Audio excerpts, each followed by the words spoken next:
Hello everyone, this is रुचि पंजवानी और आप देख रहे हैं हमारा चैनल स्टडी सेंट्रल। लास्ट की वीडियो में हमने पढ़ा था Indian economy on the eve of independence chapter का जो सेकंड टॉपिक था, जो इंडस्ट्रियल सेक्टर था कि कैसे कॉलोनियल रूल के टाइम पे हमारा इंडस्ट्रियल सेक्टर एक्सप्लॉइट हुआ था। अब आज हम डील करेंगे फॉरेन ट्रेड से कि जो हमारा फॉरेन ट्रेड थी, अब उस टाइम पे इंडिया को ऐसा जाना जाता था कि वो बहुत अच्छा था फॉरेन ट्रेड में। हमारे जो हैंडीक्राफ्ट प्रोडक्ट्स थे, इवन अदर प्रोडक्ट्स थे, वो ऑल ओवर वर्ल्ड के मार्केट को सेटिस्फैक्टरली बोल सकते हैं कैप्चर कर चुके थे कि हमारे प्रोडक्ट्स थोड़े अट्रैक्टिव होते थे और वो बहुत सारा फैला हुआ था हर जगह पे।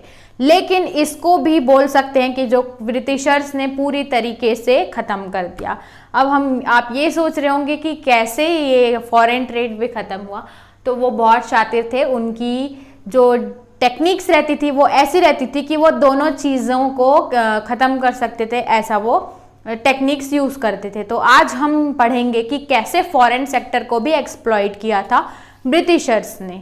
ओके, तो क्या है हम topic foreign trade under British rule की फॉरेन ट्रेड जो थी हमारी, उसका क्या हाल हुआ था ब्रिटिश के रूल के टाइम पे।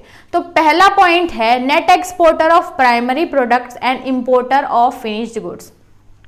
अब ब्रिटिश रूल के टाइम पे उन्होंने ऐसी policies, economic and political policies implement की या ऐसी स्ट्रैटेजीज या प्लान उन्होंने यूज़ किए कि हम इंडियंस सिर्फ एक्सपोर्टर ऑफ रॉ मटेरियल बन के रह चुके थे और इंपोर्टर ऑफ फिनिश्ड गुड्स हम ज़्यादा से ज़्यादा मंगा रहे थे बाहर से। कारण इसके पीछे ये था कि इंडियंस ने, जैसे कि मैंने बताया था कि उन्होंने जो टैरिफ पॉलिसी लगाई थी कि जो हम एक्सपोर्ट कर रहे हैं रॉ मटेरियल, उस पर वो लोग टैक्स ही नहीं लगाते थे क्योंकि रॉ मटेरियल तो वो अपने लिए ले जा रहे हैं, और जो हम इंपोर्ट करा रहे थे उन पे भी उन्होंने टैक्स नहीं लगाया था क्योंकि हम इंपोर्ट उन्हीं के ही मार्केट से, उन्हीं के इंडस्ट्रीज से हमारे पास फिनिश प्रोडक्ट्स आ रहे थे। और लेकिन अगर हम फिनिश प्रोडक्ट्स एक्सपोर्ट कर रहे हैं उस पर हाई रेट ऑफ टैक्सेस लगा दिए थे, जिससे हमारे जितने भी मैन्युफैक्चरर्स थे, जितनी भी इंडस्ट्रीज थे, वो बियर नहीं कर पा रही थी क्योंकि प्रोडक्शन कॉस्ट एंड टैरिफ दोनों मिला के वो इतना प्रॉफिट या इतने इन्वेस्ट नहीं कर पा रहे थे, तो वो एक्सपोर्ट ही नहीं कर पा रहे थे। तो हम क्या बन गए थे, सिर्फ एक्सपोर्ट ऑफ प्राइमरी गुड्स बन गए थे। और प्राइमरी गुड्स एक्सपोर्ट करना is not an good sign. वो पूरी तरीके से वैनिश कर रही थी हमारी इंडस्ट्रीज को या इकोनॉमी को इंडिया की। हमारे जो रॉ मटेरियल्स थे जिनको हम खुद मैन्युफैक्चर करके ईजिली दूसरे मार्केट्स में बेच सकते हैं, वो सारे जो हमारे सोर्स थे रॉ मटेरियल्स के, वो चीप कॉस्ट में ब्रिटिशर्स अपने पास लेके जाके मैन्युफैक्चर करके पूरे इंडिया में सर्कुलेट, इवन अदर कंट्रीज में भी सर्कुलेट कर रहे थे। इसके कारण जो हमारी फॉरेन ट्रेड थी वो ख़त्म हो चुकी थी क्योंकि हमारे पास रॉ मटेरियल नहीं था मैन्युफैक्चर करने के लिए। और दूसरा पॉइंट ये आता है कि हमारी जो पॉलिसीज थी, जो ट्रेड या टैरिफ पॉलिसी थी, उसके कारण भी बहुत सारे मैन्युफैक्चर डिस्करेज हो गए थे।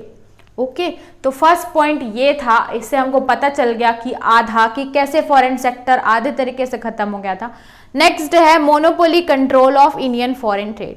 अब जैसे कि ब्रिटिश रूल या कॉलोनियल रूल से क्या मतलब है, इसका मतलब ये होता है कि जो ब्रिटिशर्स हैं उन्होंने हमारे पूरे इंडिया को कैप्चर कर लिया था। हमारी rules, regulations, agriculture sector, foreign sector, trade जो भी है, इंडस्ट्रियल सेक्टर, वो सारी चीज़ें, पॉलिटिकल, इकोनॉमिक, सारे सोशल डिसीजन से लेके वो पूरे तरीके से रूल कर रहे थे। ठीक है, we Indians were left with no right, कोई भी पावर हमारे पास नहीं था कि हम स्टैंड ले सके। ठीक है, we are completely under Britishers. Okay, क्योंकि हमारे पास उतना पावर नहीं था कि उस टाइम पे हम ब्रिटिशर्स से फाइट कर पाए। तो इसका मोनोपोली मतलब वन पर्सन रूल हो गया ना। तो वो जैसा चाहते थे हम इंडियंस को वो वैसा यूज़ कर रहे थे, उस तरीके से वो हमें फोल्ड कर देते थे जैसी उनकी ईज हो, जो उनके सेल्फ इंटरेस्ट को फुलफिल करे। और बेयरली हम इंडियंस के पास कुछ ऐसा पॉइंट बचा था जिससे हम फाइट बैक कर पाए। हमारे पास ना रिसोर्स थे, ना हमारी जो कंडीशन थी जो इतनी स्ट्रांग थी। तो मोनोपोली रूल था ट्रेड पॉलिसी कि जैसे ब्रिटिशर्स चाहेंगे हम ट्रेड करें वैसे वो हमें फोल्ड कर देते थे, वैसी पॉलिसीज या वैसी इम्प्लीमेंटेशन हम इंडियन को फोर्सफुली कराई जाती थी, जिसके कारण क्योंकि हम वॉइस नहीं रेस कर पाते थे, क्योंकि हमारे पास इतने रिसोर्सेज नहीं थे, क्योंकि हम पूरी तरीके से बोलते हैं ना कि आपको कहीं का नहीं छोड़ा, वैसा वाला सीन हो गया था उस टाइम पे। तो जो मोनोपोली रूल था, 1 पर्सन उस टाइम पे जो रूल चल रहा था, जिसके कारण हम मैन्युफैक्चर कुछ नहीं कर पा रहे थे, इसके कारण भी जो पॉलिसीज उनके फेवर में रहती थी वो वैसी पॉलिसीज लेके आ रहे थे। वो हम इंडियंस को क्या सफ़र करना पड़ेगा वो बिल्कुल नहीं सोचते थे। तो ये एक दूसरा कारण बन गया था। नेक्स्ट पॉइंट आता है surplus trade only to benefit Britishers. Worse situation तो हमें यही पता चल गई फॉरेन ट्रेड की कि कितनी खराब हालत थी, कि हम रॉ मटेरियल एक्सपोर्ट कर रहे हैं and we are not having any authority to supply our finished products to other parts of the country as well. ये एक बड़ा वर्स सिचुएशन था ये सुन के। और दूसरी बात ये थी, जैसे कि ये पॉइंट बताया कि हम सप्लाई तो कर रहे थे, we were also exporting the products but only raw materials, ठीक है। एक्सेस सरप्लस ट्रेड हो रही थी लेकिन ओनली टू बेनिफिट ब्रिटिशर्स, जो ब्रिटिशर्स को बेनिफिट करे। जैसे कि मैंने बताया वो हमारा सारा रॉ मटेरियल्स ले लेते थे। तो जो ट्रेडिंग हो रही थी वो रॉ मटेरियल की हो रही थी, जो कि हमारे इंडियन सेक्टर को और बद से बदतर कंडीशन में लेके जा रही थी, क्योंकि जो हमारा जो रिसोर्स है जिससे हम मैन्युफैक्चर करके अपनी इंडस्ट्रीज को एक्सपैंड कर सकते हैं वो तो हमारे पास था ही नहीं, ठीक है। We were left with nothing. जो इंपॉर्टेंट चीज़ है किसी भी चीज़ को मैन्युफैक्चर करने के लिए, रॉ मटेरियल, वो ही हमारे पास नहीं था। सरप्लस ट्रेड तो हो रही थी लेकिन जो बेनिफिशियल है for the betterment of Britishers वो वैसी हो रही थी, ठीक है, नॉट फॉर द एनकरेजमेंट और बेटरमेंट ऑफ वी इंडियंस। तो ये जो पॉलिसीज उन्होंने बनाई और जो मोनोपोली रूल उन्होंने क्रिएट किया और जो टैरिफ पॉलिसी बनाई, और हम एक्सपोर्ट तो कर रहे थे but we are not exporting finish product and that is one of the most important drawback.